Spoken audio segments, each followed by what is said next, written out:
G'day, Asia Mahar here.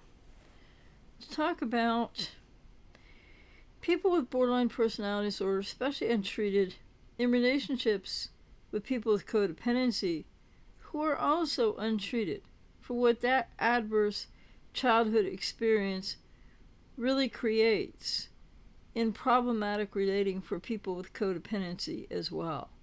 So, this isn't a popular message probably because maybe a lot of people with codependency don't really want to know it yet, you know.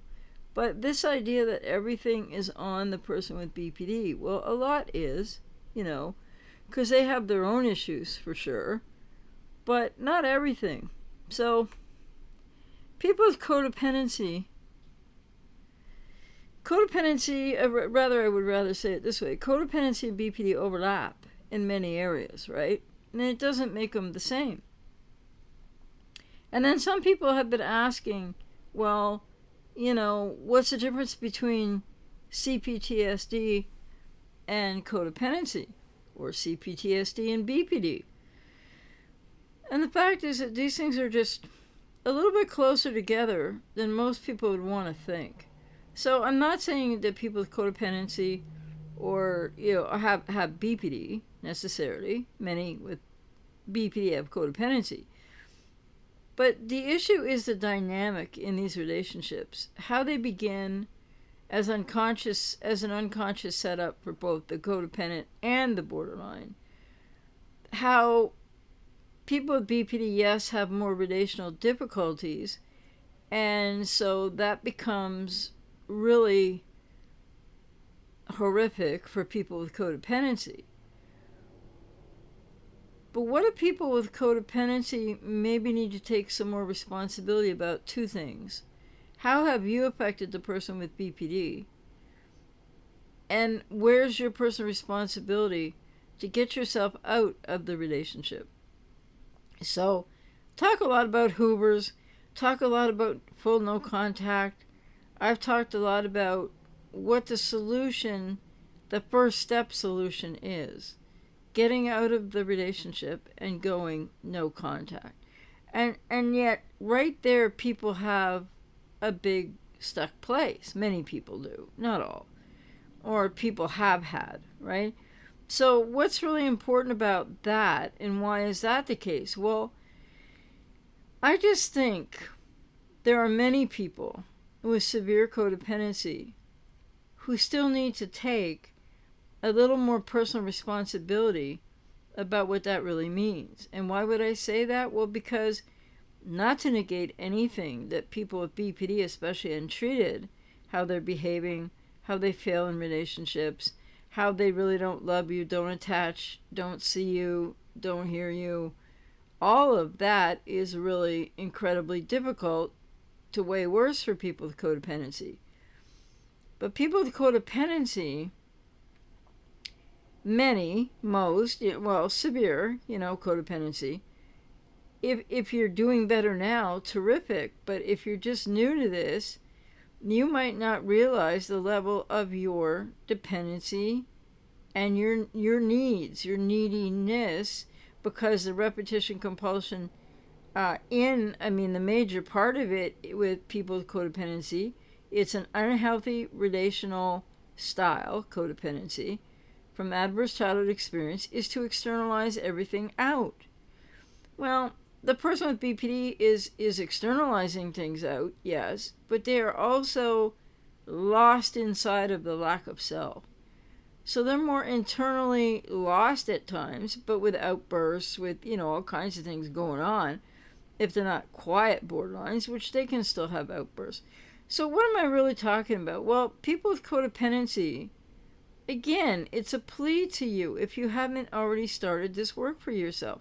Even if you're in a relationship still with somebody with BPD, or you're dating somebody untreated with BPD, or not extremely well treated, and you want to continue the dating, you want to continue the relationship, maybe you're in a marriage. Here's one thing that people with codependency need to know about that.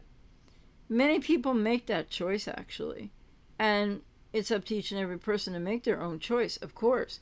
But what's important about that is that people with codependency staying in a marriage or relationship with a borderline Why aren't you getting treatment? Many people aren't, right? So if you're in this position as a codependent, why aren't you getting into therapy for healing recovery from your codependency, even if you're staying with the person with BPD, whether they'll go get their own treatment or not?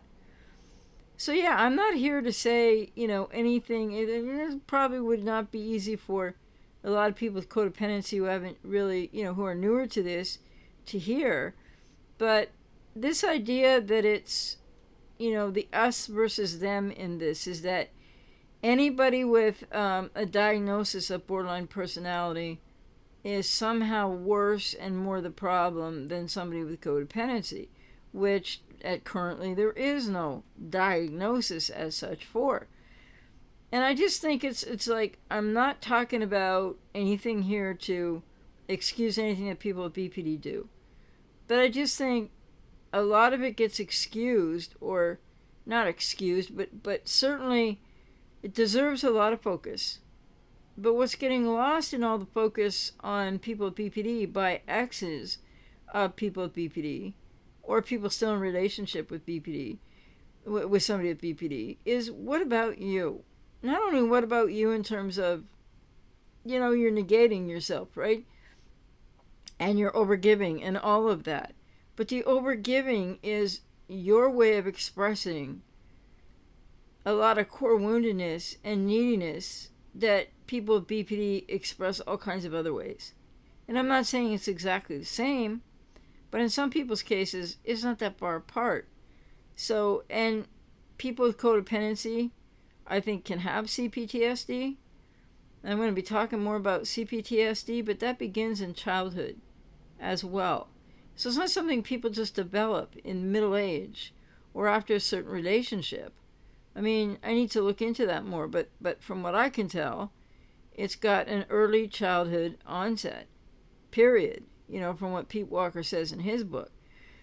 So clearly this is just a video to talk to people with codependency about, if you haven't already picked up your personal responsibility to get into your own healing recovery process to take care of yourself, you need to do that, whether you're staying with a person with BPD or not. Because so many people, this is the other thing about codependency, so many people are not doing anything to take care of their own codependency if the relationship is still going on with a person with BPD. And yet, if you're a codependent and you have it severely and you're newer to this and you're not further down the road in your healing, etc., why would you think that you should just be trying to get the borderline to go to therapy and you can just kind of stay the same? It's kind of really self-defeating. And so these relationships, situationships, they become dynamics, right? They're unhealthy bonds. That means at some point in these situationships, it becomes about the dynamic, the dyad, both people, and what is the interplay between both people. So again, is it accurate to say, is it in all cases that the person with BPD is really driving the bus of driving the roller coaster emotionally? Well, probably more than not. But what are people with codependency doing in this dynamic, in the dyad of the situationship between two people? And I think that's what people with codependency need to think a lot more about, because yeah, whatever's going on with people with BPD, okay, fine. Like, I'm not trying to soften that or say anything different about that. But what I'm really trying to focus on here is the reality that there's a lot going on for people with codependency, aside from everything that's going on with the person with BPD in your life or who was in your life. And if you don't realize that yet, or you don't want to admit that or know that, and you're a codependent, then why is it that when you do get away from the borderline, or you do leave them, or they ghost you, and it is over, or should be over, you need it to be over, why is part of the codependent dynamic in all of this? Well, a lot of people aren't going to therapy. And it's not an easy path, but even in therapy, a lot of people are still over focused on the cluster B, the X, still negating self over and over and over again, because people with codependency need to realize how serious codependency really is and what it really means and why you need therapy for it. Whether you're leaving a person with BPD or a narcissist, or you're still in the relationship, whether you are somebody with severe codependency who has a borderline or narcissistic or comorbidity both parent, or maybe a borderline parent and a narcissistic like personality disorder parent. And if that was the case, and you got out with codependency, which is still formidable and very painful, and not BPD or worse, then there's that element in there too. That everything isn't just about the ex or the person with BPD in your life right now, but you see, what is it in codependency that makes it so about them for you? That's a question I think people should look at. I think it's a question people would benefit from looking at. So think about the dyad, the dynamic. Yes, people with BPD have their communication deficits. I've done a few videos on that. You can check those out if you haven't seen them. But people with codependency have their own relational deficits in many ways. Like counterdependency, which is the opposite of codependency, there's often fear of intimacy, fear of commitment, fear of abandonment, a lot of different fears.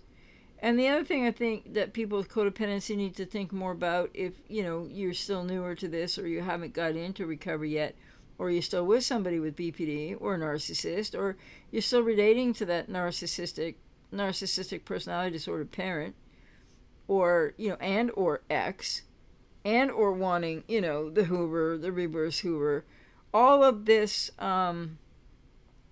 unhealthy connection to others, because people with codependency lack a connection to themselves in a healthy, functional relationship way to and with self. So not in the same way that people with BPD totally lack a self. So I think it's really important that people with codependency realize that they have something formidable to deal with and to wrestle with and to get in therapy for, even if you never met a person with BPD. And like I said, a lot of people with severe codependency really do have a cluster B parent. So the other thing I just want to say about codependency too is codependency, or its opposite, counterdependency, are extreme reactions that are somewhat dichotomous in their relational dynamics, the repetition compulsion cycles in each and why they're present due to adverse childhood experience in people with codependency or counterdependency.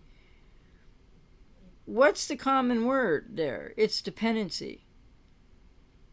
So here's the thing that codependents aren't, or people who are counterdependent aren't going to want to hear. You have a lot of dependency needs. Because I've heard it said elsewhere, well, never mind the dependence part of codependence. But co is not only just two letters, right? But co means dependent with or on someone else. And in the case of these relationships, you are dependent on the borderline as the borderline is dependent on you. Not in the exact same ways, but maybe almost to the same degree. But maybe people with codependency just often don't behave exactly the same ways as people with BPD do, and there isn't the same level of loss of self, and so it's not the same exact presentation. But the word dependency in codependency and counterdependency has a lot to do with what's going on for people with codependency or counterdependency. It's a lot about dependency. So then I look at, dependent personality disorder. There's a lot of similarities there. And I think if the APA is going to touch codependency at all, it's going to end up as something that goes with, commingles with, or coexists with dependent personality disorder. Because for a lot of people with severe codependency, they may well have dependent personality disorder. And counterdependency is kind of a different kind of dependence, because it's not an independence. So anything in this realm of relating with cluster Bs for people with codependency, you have to realize your dependency needs. That's the larger meaning of the word.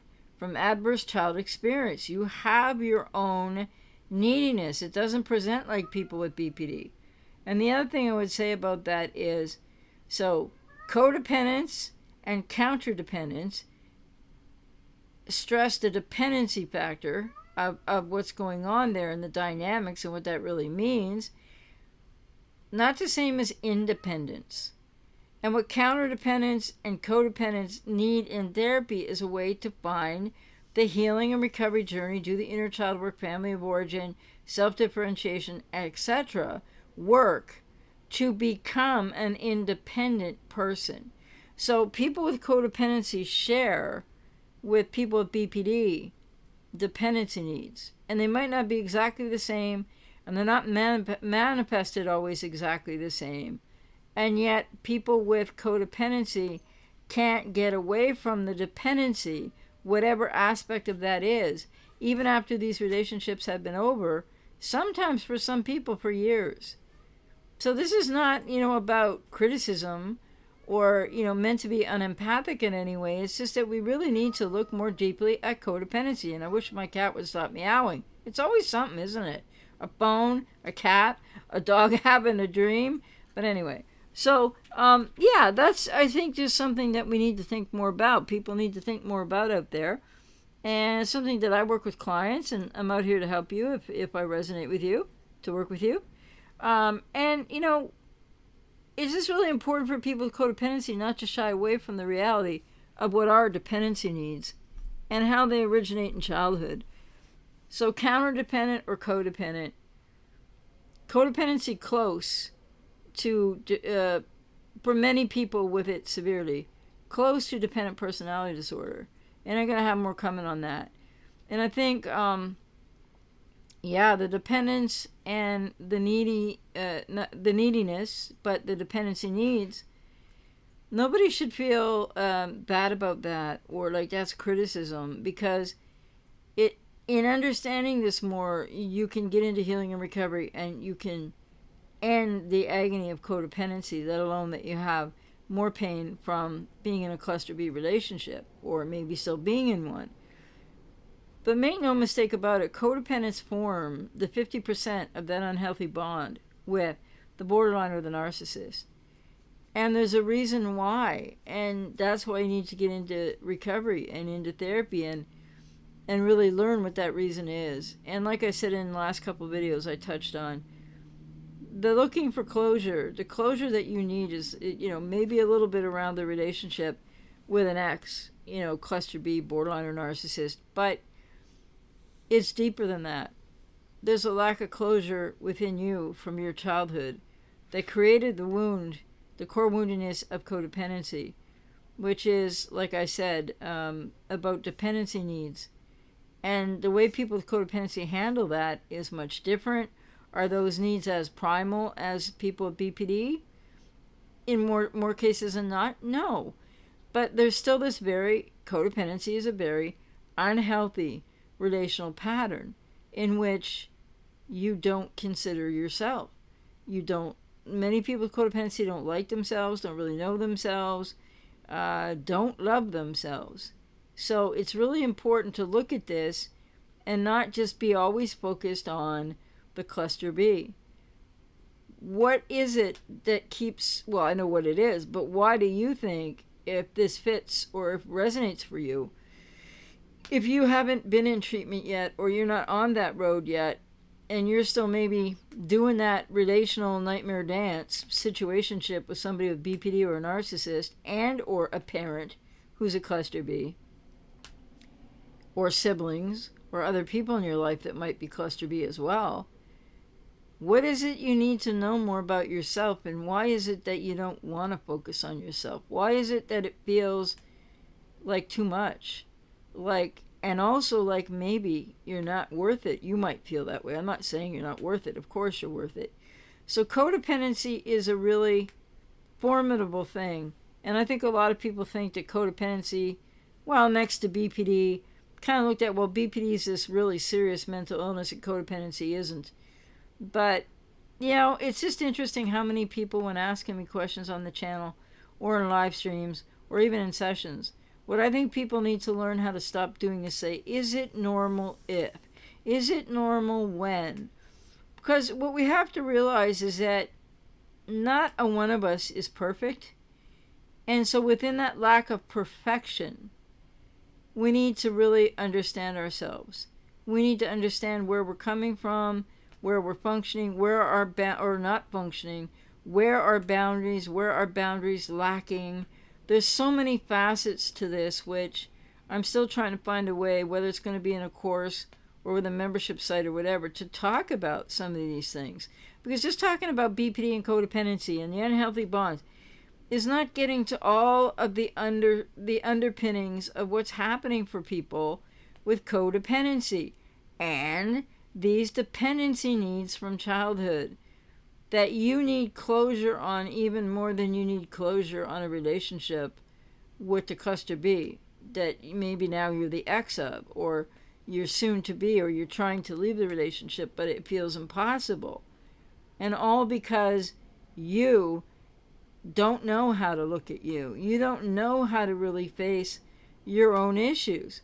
This is the gaping open wound of the fact that you have codependency because of adverse childhood experience and core woundedness.